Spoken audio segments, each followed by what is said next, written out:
Hello guys, in this tutorial we will tell you how to set up pricing and app distribution. You can set your app as paid or free and select your app's country availability in this section. Click on the pricing and distribution menu present on the left hand side panel and select the appropriate option. To list your app on Google Play as a paid app or free app. If you want to go for a paid option, then click on Add a Price and enter the price of your app. You can also list your app as free for the users.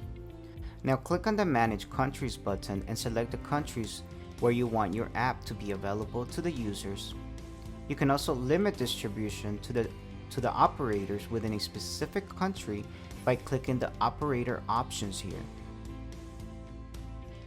Now tickmark the checkboxes including actions on Google, marketing opt-out, content guidelines, and US export laws for given content.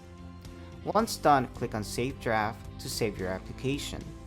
That's all for now. Please proceed to the next video to complete the process of submitting your app to the Google Play Store.